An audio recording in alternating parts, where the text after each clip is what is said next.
ਅੰਮ੍ਰਿਤਸਰ ਦੇ ਵਿੱਚ ਨਿਹੰਗਾਂ ਅਤੇ ਪੁਲਿਸ ਵਿਚਾਲੇ ਦੇਰ ਰਾਤ ਝੜਪ ਹੋਣ ਦਾ ਸਮਾਚਾਰ ਪ੍ਰਾਪਤ ਹੋਇਆ। ਇਹ ਜਿਹੜੀ ਘਟਨਾ ਹੈਗੀ ਹੈ ਸੁਲਤਾਨ ਵਿੰਡ ਰੋਡ ਦੇ ਉੱਪਰ ਵਾਪਰਦੀ ਹੈ, ਜਿੱਥੇ ਘੱਲੂਘਾਰਾ ਬਰਸੀ ਦੇ ਮੌਕੇ ਪੰਜਾਬ ਪੁਲਿਸ ਵੱਲੋਂ ਸੁਰੱਖਿਆ ਵਧਾਈ ਗਈ ਹੈ।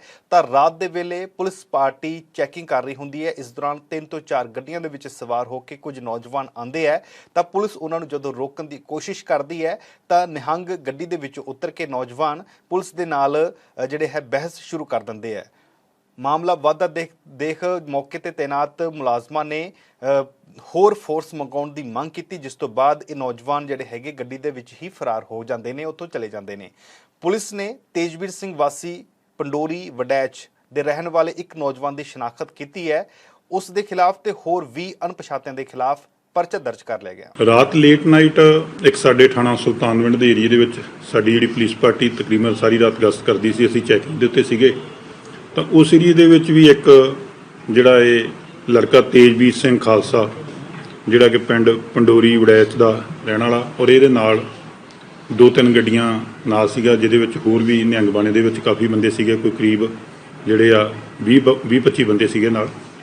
ਔਰ ਇਹ ਵੀ ਸਾਡੀ ਪੁਲਿਸ ਪਾਰਟੀ ਦੇ ਨਾਕੇ ਦੇ ਉੱਤੇ ਉਧਰੋਂ ਜਦੋਂ ਇਹਨਾਂ ਨੂੰ ਰੋਕਿਆ, ਚੈੱਕ ਕੀਤਾ ਤਾਂ ਇਹ ਵੀ ਪੁਲਿਸ ਦੇ ਨਾਲ ਇਹਨੇ ਹੱਥੋਂ-ਪਾਈ ਕੀਤੀ। ਔਰ ਉਸ ਤੋਂ ਬਾਅਦ ਇਹ ਉੱਥੋਂ ਜਦੋਂ ਸਾਡੀ ਪੁਲਿਸ ਪਾਰਟੀਆਂ ਮਗਰ ਗਈਆਂ ਤਾਂ ਉੱਥੋਂ ਇਹ ਵੀ ਜਿਹੜੀ ਆਪਣੀਆਂ ਗੱਡੀਆਂ ਲੈ ਕੇ ਭੱਜ ਗਏ। ਚੰਡੀਗੜ੍ਹ ਪੁਲਿਸ ਦੀ ਭਰਤੀ ਸੰਬੰਧੀ ਨੋਟੀਫਿਕੇਸ਼ਨ ਜਾਰੀ ਹੋਣ ਤੋਂ ਬਾਅਦ ਹੁਣ ਚੰਡੀਗੜ੍ਹ ਪੁਲਿਸ ਵਿਭਾਗ ਨੇ ਆਪਣੀ ਅਧਿਕਾਰਿਤ ਵੈਬਸਾਈਟ chandigarhpolice.gov.in ਦੇ ਉੱਪਰ ਆਨਲਾਈਨ ਫਾਰਮ ਜਿਹੜੇ ਆ ਸ਼ੁਰੂ ਕਰ ਦਿੱਤੇ ਹੈ। ਰਜਿਸਟ੍ਰੇਸ਼ਨ ਜਿਹੜਾ ਵੀ ਉਮੀਦਵਾਰ ਇਸ ਭਰਤੀ ਨੂੰ ਦੇਖਣਾ ਚਾਹੁੰਦਾ ਹੈ ਉਹ ਰਜਿਸਟ੍ਰੇਸ਼ਨ ਜਿਹੜਾ ਹੈਗਾ ਕਰ ਸਕਦਾ। 22 ਜੂਨ 2023 ਤੱਕ ਅਪਲਾਈ ਕੀਤੇ ਜਾ ਸਕਦੇ ਨੇ। ਚੰਡੀਗੜ੍ਹ ਦੇ ਪੁਲਿਸ ਕਾਂਸਟੇਬਲ ਦੀਆਂ 700 ਵੈਕੈਂਸੀਆਂ ਨਿਕਲੀਆਂ ਨੇ, ਜੋ 23 ਜੁਲਾਈ 2023 ਤੱਕ ਸਾਰੀ ਭਰਤੀ ਪ੍ਰਕਿਰਿਆ ਜਿਹੜੀ ਹੈ ਮੁਕੰਮਲ ਕੀਤੀ ਜਾਵੇਗੀ। ਭਰਤੀ ਮੁਹਿੰਮ ਦਾ ਜਿਹੜਾ 700 ਅਸਾਮੀਆਂ ਰੱਖੀਆਂ ਗਈਆਂ, ਇਸ ਦੇ ਵਿੱਚ ਸਪੋਰਟਸ ਲਈ ਵੀ ਵੱਖਰੀਆਂ ਵਕਤ ਰੱਖੀਆਂ ਗਈਆਂ। ਔਰ ਇਸ ਭਰਤੀ ਪ੍ਰਕਿਰਿਆ ਦੇ ਵਿੱਚ 12ਵੀਂ ਪਾਸ ਜਾਂ ਫਿਰ ਇਸ ਸੰਬੰਧਿਤ ਬਰਾਬਰ ਦੀ ਯੋਗਤਾ ਵਾਲੇ ਉਮੀਦਵਾਰ ਜਿਹੜੇ ਅਪਲਾਈ ਕਰ ਸਕਦੇ ਨੇ। ਤੇ ਹੁਣ ਵੱਧਦੇ ਹਾਂ ਕੁਝ ਦੇਸ਼ ਦੀਆਂ ਵੱਡੀਆਂ ਖਬਰਾਂ ਵੱਲ। ਸਭ ਤੋਂ ਪਹਿਲਾਂ ਉੜੀਸਾ ਰੇਲ ਹਾਦਸੇ ਦੀ ਗੱਲ ਕਰਾਂਗੇ। ਉੜੀਸਾ ਸਰਕਾਰ ਨੇ ਵੱਖ-ਵੱਖ ਰਾਜਾਂ ਦੇ ਲੋਕਾਂ ਨੂੰ ਇਸ ਬਾਲਾਸੋਰ ਦੇ ਵਿੱਚ ਜੋ ਦਰਦਨਾਕ ਰੇਲ ਹਾਦਸਾ ਹੋਇਆ ਤਾਂ ਮ੍ਰਿਤਕਾਂ ਦੀ ਲਾਸ਼ਾਂ ਦੀ ਪਛਾਣ ਕਰਨ ਦੇ ਲਈ ਅਪੀਲ ਕੀਤੀ ਹੈ, ਕਿਉਂਕਿ ਹੁਣ ਤੱਕ 100 ਦੇ ਕਰੀਬ ਅਜਿਹੇ ਲੋਕ ਹੈ ਜਿਨ੍ਹਾਂ ਦੀ ਜੋ ਇਸ ਰੇਲ ਕਾਂਡ ਦੇ ਵਿੱਚ ਮਰ ਜਾਂਦੇ ਆ, ਪਰ ਉਹਨਾਂ ਦੀ ਸ਼ਨਾਖਤ ਕਰਨ ਦੇ ਲਈ ਕੋਈ ਵੀ ਪਰਿਵਾਰਕ ਮੈਂਬਰ ਨਹੀਂ ਪਹੁੰਚਿਆ। ਸਰਕਾਰ ਦੇ ਅਨੁਸਾਰ ਵੱਖ-ਵੱਖ ਮੁਰਦਾ ਘਰਾਂ ਦੇ ਵਿੱਚ ਅਜੇ ਵੀ ਕਈ ਲਾਸ਼ਾਂ ਪਈਆਂ ਹੋਈਆਂ ਨੇ। ਸਰਕਾਰੀ ਅੰਕੜਿਆਂ ਦੇ ਅਨੁਸਾਰ ਸ਼ੁੱਕਰਵਾਰ ਰਾਤ ਨੂੰ ਇਸ ਹਾਦਸਾ ਵਾਪਰਿਆ, ਇਸ ਦੇ ਵਿੱਚ 288 ਲੋਕਾਂ ਦੀ ਮੌਤ ਹੋ ਜਾਂਦੀ ਹੈ ਤੇ 1000 ਤੋਂ ਵੱਧ ਲੋਕ ਜ਼ਖਮੀ ਨੇ।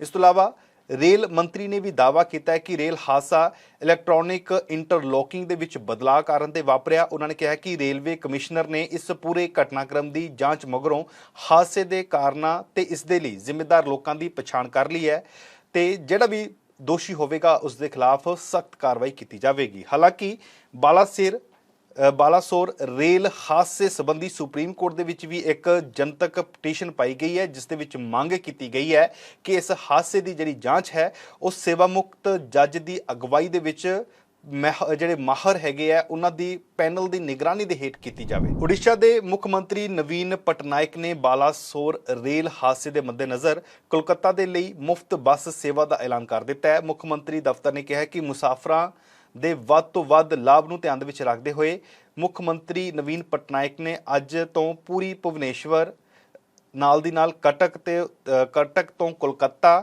ਦੇ ਲਈ ਮੁਫਤ ਬੱਸ ਸਰਵਿਸ ਦਾ ਐਲਾਨ ਕੀਤਾ ਹੈ। ਇਸ ਦੇ ਨਾਲ ਹੀ ਉੜੀਸਾ ਸਰਕਾਰ ਨੇ ਮਾਰੇ ਗਏ ਯਾਤਰੀਆਂ ਦੇ ਵਾਰਸਾਂ ਦੇ ਲਈ 5-5 ਲੱਖ ਰੁਪਏ ਮੁਆਵਜ਼ਾ ਤੇ ਜ਼ਖਮੀਆਂ ਨੂੰ 1-1 ਲੱਖ ਰੁਪਇਆ ਦੇਣ ਦਾ ਮਦਦ ਕਰਨ ਦਾ ਐਲਾਨ ਕੀਤਾ ਹੈ। ਇਸ ਤੋਂ ਪਹਿਲਾਂ ਰੇਲ ਮੰਤਰੀ ਨੇ ਮ੍ਰਿਤਕਾਂ ਦੇ ਪਰਿਵਾਰਾਂ ਨੂੰ 10-10 ਲੱਖ ਰੁਪਏ ਅਤੇ ਪ੍ਰਧਾਨ ਮੰਤਰੀ ਆਫਿਸ ਨੇ 2-2 ਲੱਖ ਰੁਪਏ ਆਰਥਿਕ ਸਹਾਇਤਾ ਦੇਣ ਦਾ ਦਾਅਵਾ ਕੀਤਾ ਸੀ। ਬਾਲਾਸੋਰ ਰੇਲ ਹਾਦਸੇ ਨੂੰ ਲੈ ਕੇ ਕਾਂਗਰਸ ਨੇ ਵੀ ਹੁਣ ਕੇਂਦਰ ਸਰਕਾਰ ਦੇ ਖਿਲਾਫ ਬੀਜੇਪੀ ਦੇ ਖਿਲਾਫ ਮੋਰਚਾ ਖੋਲ੍ਹ ਦਿੱਤਾ ਹੈ। ਕਾਂਗਰਸ ਨੇ ਕਿਹਾ ਕਿ ਅਸੀਂ ਮਨੁੱਖੀ ਦੁਖਾਂਤ ਦੇ ਦੌਰਾਨ ਰਾਜਨੀਤੀ ਨਹੀਂ ਕਰਦੇ।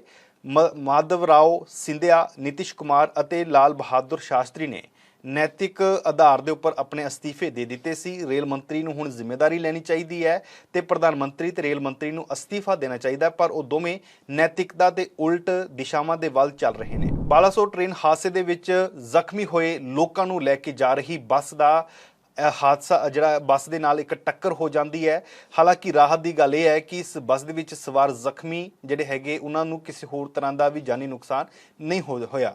ਤੇ ਹਸਪਤਾਲ ਨੂੰ ਲੈ ਕੇ ਜਾ ਰਹੀ ਬੱਸ ਜਦੋਂ ਪੱਛਮੀ ਬੰਗਾਲ ਦੇ ਮਦੀਨੀਪੁਰ ਨੇੜੇ ਪਹੁੰਚਦੀ ਹੈ ਤਾਂ ਸਾਹਮਣੇ ਇੱਕ ਟਿੱਪਰ ਚੱਲ ਰਿਹਾ ਸੀ, ਪਿਕਅਪ ਵੈਨ ਚੱਲ ਰਹੀ ਸੀ, ਜਿਸ ਦੇ ਵਿੱਚ ਟੱਕਰ ਹੋ ਜਾਂਦੀ ਹੈ ਤੇ ਟੱਕਰ ਤੋਂ ਬਾਅਦ ਬੱਸ ਜਿਹੜੀ ਹੈ ਬੁਰੀ ਤਰ੍ਹਾਂ ਦੇ ਨਾਲ ਨੁਕਸਾਨੀ ਜਾਂਦੀ ਹੈ। ਜੰਮੂ ਕਸ਼ਮੀਰ ਦੀ ਸਾਬਕਾ ਮੁੱਖ ਮੰਤਰੀ ਮਹਿਬੂਬਾ ਮੁਫਤੀ ਨੂੰ ਵੱਡੀ ਰਾਹਤ ਮਿਲੀ ਹੈ। 3 ਸਾਲ ਦੀ ਲੰਮੀ ਕਾਨੂੰਨੀ ਲੜਾਈ ਮਗਰੋਂ ਪਾਸਪੋਰਟ ਜਾਰੀ ਕਰਨ ਦੇ ਉਹਨਾਂ ਦੇ ਹੁਕਮ ਜਾਰੀ ਕਰ ਦਿੱਤੇ ਗਏ ਨੇ।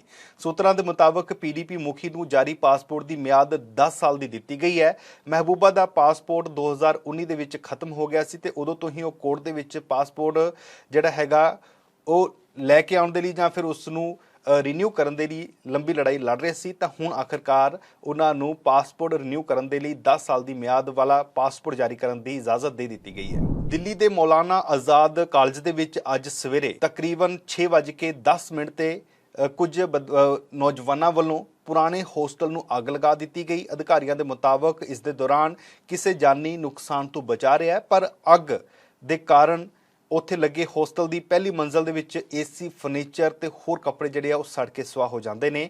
ਜਿਵੇਂ ਹੀ ਅੱਗ ਲੱਗਣ ਦੀ ਸੂਚਨਾ ਫਾਇਰ ਬ੍ਰਿਗੇਡ ਨੂੰ ਦਿੱਤੀ ਜਾਂਦੀ ਹੈ ਤਾਂ 7 ਗੱਡੀਆਂ ਮੌਕੇ ਤੇ ਪਹੁੰਚਦੀਆਂ ਤੇ ਕੜੀ ਮੁਸ਼ੱਕਤ ਤੋਂ ਬਾਅਦ ਅੱਗ ਤੇ ਕਾਬੂ ਪਾਇਆ ਜਾਂਦਾ ਹੈ। ਉਧਰ ਕੇਂਦਰ ਸਰਕਾਰ ਨੇ 14 ਵੱਡੀਆਂ ਦਵਾਈਆਂ ਦੇ ਉੱਪਰ ਰੋਕ ਲਗਾ ਦਿੱਤੀ ਹੈ। 14 ਫਿਕਸ ਡੋਜ਼ ਕੰਬੀਨੇਸ਼ਨ ਦਵਾਈਆਂ ਦੀ ਵਿਕਰੀ ਦੇ ਉੱਪਰ ਹੁਣ ਭਾਰਤ ਦੇ ਵਿੱਚ ਰੋਕ ਲੱਗ ਗਈ ਹੈ। ਸਰਕਾਰ ਨੇ ਜਿਹੜੀਆਂ ਦਵਾਈਆਂ ਤੇ ਬੈਨ ਲਗਾਇਆ ਉਹਨਾਂ ਦੇ ਵਿੱਚ ਪੈਰਾਸੀਟਾਮੋਲ ਟੈਬਲੇਟ ਹੈ, ਨਿਮੋਸਲਾਈਡ ਵੀ ਹੈ, ਉਹਨਾਂ ਦੇ ਸਮੇਤ 14 ਅਜਿਹੀਆਂ ਦਵਾਈਆਂ ਸ਼ਾਮਲ ਨੇ ਜੋ ਪੇਨ ਕਿਲਰ ਦਾ ਵੀ ਕੰਮ ਕਰਦੀਆਂ ਨੇ। ਹੈਲਥ ਮੰਤਰਾਲੇ ਵੱਲੋਂ ਇਸ ਦੇ ਵਿੱਚ ਇਹ ਜਾਣਕਾਰੀ ਦਿੱਤੀ ਗਈ ਹੈ ਕਿ ਇਹਨਾਂ ਦਵਾਈਆਂ ਦੇ ਸੇਵਨ ਦੇ ਨਾਲ ਕੀ ਨੁਕਸਾਨ ਹੋ ਰਿਹਾ ਜਾਂ ਫਿਰ ਕੀ ਹੈ, ਇਸ ਸੰਬੰਧੀ ਕੋਈ ਵੀ ਪਤਾ ਨਹੀਂ ਲੱਗ ਪਾਉਂਦਾ। ਇਸ ਕਰਕੇ ਲੋਕਾਂ ਦੇ ਲਈ ਇਹ ਰਿਸਕ ਹੋ ਸਕਦਾ ਆਉਣ ਵਾਲੇ ਸਮੇਂ ਦੇ ਵਿੱਚ। ਇਸ ਕਰਕੇ ਇਹਨਾਂ ਦੀ ਜਿਹੜੀ ਵਿਕਰੀ ਦੇ ਉੱਪਰ ਰੋਕ ਲਗਾ ਦਿੱਤੀ ਗਈ ਹੈ। ਡਿਬਰੂਗੜ੍ਹ ਜਾਣ ਵਾਲੀ ਇੰਡੀਗੋ ਦੀ ਉਡਾਨ ਨੂੰ ਗੁਹਾਟੀ ਦੇ ਲੋਕਪ੍ਰਿਆ ਗੋਪੀਨਾਥ ਜਿਹੜਾ 에ਅਰਪੋਰਟ ਹੈ ਇੰਟਰਨੈਸ਼ਨਲ, ਉੱਥੇ ਮੋੜ ਦਿੱਤਾ ਗਿਆ। ਫਿਲਹਾਲ ਇਹ ਫੈਸਲਾ ਉਦੋਂ ਲਿਆ ਗਿਆ ਜਦੋਂ ਪਾਇਲਟ ਨੇ ਜਾਣਕਾਰੀ ਦਿੱਤੀ ਕਿ ਇੰਜਨ ਦੇ ਵਿੱਚ ਖਰਾਬੀ ਆ ਰਹੀ ਹੈ।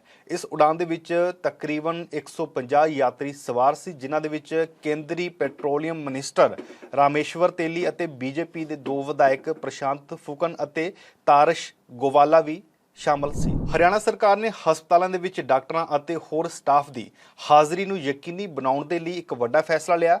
ਹਰਿਆਣਾ ਦੇ ਸਿਹਤ ਮੰਤਰੀ ਅਨਿਲ ਵਿਜ ਨੇ ਕਿਹਾ ਕਿ ਸੂਬੇ ਦੇ ਸਾਰੇ ਸਰਕਾਰੀ ਹਸਪਤਾਲਾਂ ਦੇ ਵਿੱਚ ਬਾਇਓਮੈਟ੍ਰਿਕ ਮਸ਼ੀਨਾਂ ਜਿਹੜੀਆਂ ਲਗਾਈਆਂ ਜਾਣਗੀਆਂ ਤਾਂ ਜੋ ਜਿਹੜਾ ਵੀ ਮੁਲਾਜ਼ਮ ਦੇਰੀ ਦੇ ਨਾਲ ਜਾਂ ਡਾਕਟਰ ਦੇਰੀ ਦੇ ਨਾਲ ਪਹੁੰਚਦਾ ਹੈ ਉਸ ਦੇ ਖਿਲਾਫ ਕਾਰਵਾਈ ਕੀਤੀ ਜਾ ਸਕੇ। ਇਸ ਤੋਂ ਪਹਿਲਾਂ ਅਨਿਲ ਵਿਜ ਨੇ ਹਰਿਆਣਾ ਦੇ ਵਿੱਚ ਪੁਲਿਸ ਨੂੰ ਲੈ ਕੇ ਜੋ ਅਨਫਿਟ ਮੁਲਾਜ਼ਮ ਹੈ ਉਹਨਾਂ ਨੂੰ ਲੈ ਕੇ ਇੱਕ ਨੋਟਿਸ ਜਾਰੀ ਕੀਤਾ ਸੀ ਕਿ ਇਹਨਾਂ ਨੂੰ ਸਾਰਿਆਂ ਨੂੰ ਪੁਲਿਸ ਲਾਈਨ ਦੇ ਵਿੱਚ ਭੇਜਿਆ ਜਾਵੇਗਾ। ਉੱਥੇ ਇਹਨਾਂ ਨੂੰ ਟ੍ਰੇਨਿੰਗ ਦੁਬਾਰਾ ਦਿੱਤੀ ਜਾਵੇਗੀ। ਫਿੱਟ ਹੋਣ ਤੋਂ ਬਾਅਦ ਹੀ ਥਾਣਿਆਂ ਦੇ ਵਿੱਚ ਦੁਬਾਰਾ ਡਿਊਟੀ ਜੁਆਇਨ ਕਰਵਾਈ ਜਾਵੇਗੀ।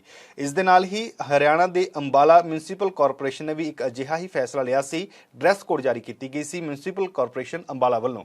ਅੰਬਾਲਾ MC ਨੇ ਕਿਹਾ ਸੀ ਕਿ ਉਹਨਾਂ ਦੇ ਸਟਾਫ ਜਿਹੜਾ ਵੀ ਮੁਲਾਜ਼ਮ ਹੈ ਉਹ ਸਿਵਲ ਡਰੈਸ ਦੇ ਵਿੱਚ ਆਵੇਗਾ, ਯਾਨੀ ਕਿ ਫਾਰਮਲ ਡਰੈਸ ਦੇ ਵਿੱਚ ਆਵੇਗਾ। ਜੀਨ ਪੂਰੀ ਤਰ੍ਹਾਂ ਦੇ ਨਾਲ ਬੈਨ ਕੀਤੀ ਗਈ ਸੀ। ਹਰਿਆਣਾ ਦੇ ਕਰਨਾਲ ਦੇ ਪਿੰਡ ਮੰਗਲੌਰਾ ਨੇੜੇ ਯਮੁਨਾ ਨਦੀ ਦੇ ਵਿੱਚ 2 ਬੱਚੇ ਡੁੱਬ ਜਾਂਦੇ ਹੈ ਤੇ ਉਹ ਦੋਵੇਂ ਸਕੇ ਭਰਾ ਸਨ। ਕਰਨਾਲ ਦੇ ਤਰਾਵੜੀ ਦਾ ਰਹਿਣ ਵਾਲਾ ਇਹ ਪਰਿਵਾਰ ਸੀ ਜਿੱਥੇ ਉਹ ਘੁੰਮਣ ਆਇਆ ਹੋਇਆ ਸੀ। ਇਸ ਦੌਰਾਨ ਮੰਗਲੌਰਾ ਪੁਲ ਦੇ ਥੱਲੇ ਯਮੁਨਾ ਨਦੀ ਦੇ ਇਹ ਨੇੜੇ ਚਲੇ ਜਾਂਦੇ ਆ ਬੱਚੇ ਤੇ ਨਾਲ ਪਰਿਵਾਰ, ਮਾਤਾ ਪਿਤਾ ਤੇ ਬੱਚੇ ਖੜੇ ਹੋ ਕੇ ਨਦੀ ਦਾ ਨਜ਼ਾਰਾ ਦੇਖ ਰਹੇ ਹੁੰਦੇ ਆ। ਤਾਂ ਇਸ ਦੌਰਾਨ ਦੋਵੇਂ ਲੜਕੇ ਜਿਹੜੇ ਆ ਉਹ ਇਸ ਨਦੀ ਦੇ ਜਿਹੜੇ ਨਹਾਉਣ ਦੇ ਲਈ ਚਲੇ ਜਾਂਦੇ ਆ।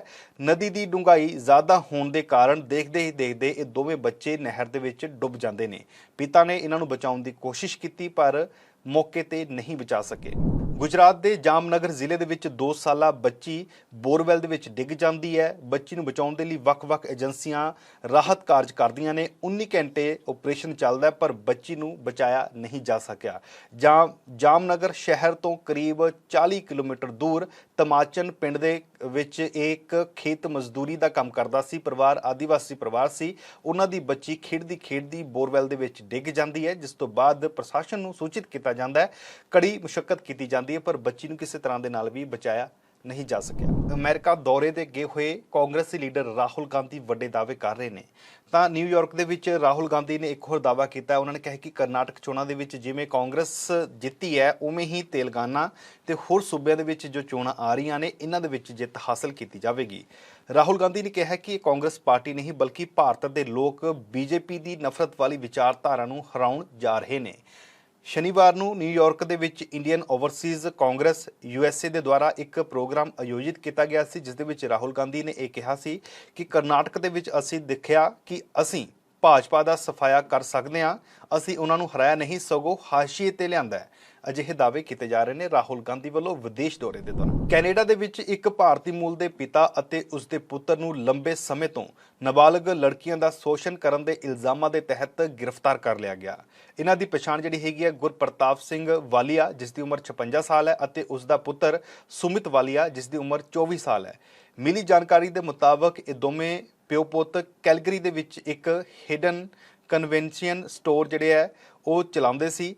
ਤਾਂ ਇਹਨਾਂ ਤੇ ਨਾਬਾਲਗ ਕੁੜੀਆਂ ਨੂੰ ਸਰੀਰਕ ਸੰਬੰਧ ਬਣਾਉਣ ਦੇ ਬਦਲੇ ਸ਼ਰਾਬ, ਸਿਗਰਟ ਜਾਂ ਹੋਰ ਨਸ਼ੀਲਾ ਪਦਾਰਥ ਮੁਹੱਈਆ ਕਰਵਾਉਣ ਦੇ ਇਲਜ਼ਾਮ ਲਗਾਏ ਗਏ ਨੇ। ਬ੍ਰਿਟੇਨ ਦੇ ਸ਼ਾਹੀ ਪਰਿਵਾਰ ਨੇ ਇਹ ਮੰਨ ਲਿਆ ਕਿ ਈਸਟ ਇੰਡੀਆ ਕੰਪਨੀ ਭਾਰਤ ਤੋਂ ਕੋਹਿਨੂਰ ਹੀਰਾ ਲੈ ਕੇ ਆਈ ਸੀ। ਮਹਾਰਾਜਾ ਦਲੀਪ ਸਿੰਘ ਨੂੰ ਇਸ ਨੂੰ ਸਮਰਪਣ ਕਰਨ ਲਈ ਮਜਬੂਰ ਕੀਤਾ ਗਿਆ ਸੀ। ਬਰਤਾਨੀਆ ਦੇ ਟਾਵਰ ਆਫ ਲੰਡਨ ਦੇ ਵਿੱਚ ਸ਼ਾਹੀ ਗਹਿਣਿਆਂ ਦੀ ਇੱਕ ਪ੍ਰਦਰਸ਼ਨੀ ਲਗਾਈ ਗਈ ਸੀ। ਇਸ ਦੇ ਵਿੱਚ ਦੱਸਿਆ ਗਿਆ ਸੀ ਕਿ ਲਾਹੌਰ ਸੰਧੀ ਦੇ ਤਹਿਤ ਦਲੀਪ ਸਿੰਘ ਦੇ ਸਾਹਮਣੇ ਕੋਹਿਨੂਰ ਸੌਂਪਣ ਦੀ ਸ਼ਰਤ ਰੱਖੀ ਗਈ ਸੀ। ਬਕਿੰਗਮ ਪੈਲੇਸ ਦੇ ਰਾਇਲ ਕਲੈਕਸ਼ਨ ਟਰਸਟ ਦੀ ਮਨਜ਼ੂਰੀ ਤੋਂ ਬਾਅਦ ਪ੍ਰਦਰਸ਼ਨੀ ਦੇ ਵਿੱਚ ਇਹ ਟੈਕਸਟ ਲਿਖ ਕੇ ਰੱਖਿਆ ਗਿਆ ਸੀ।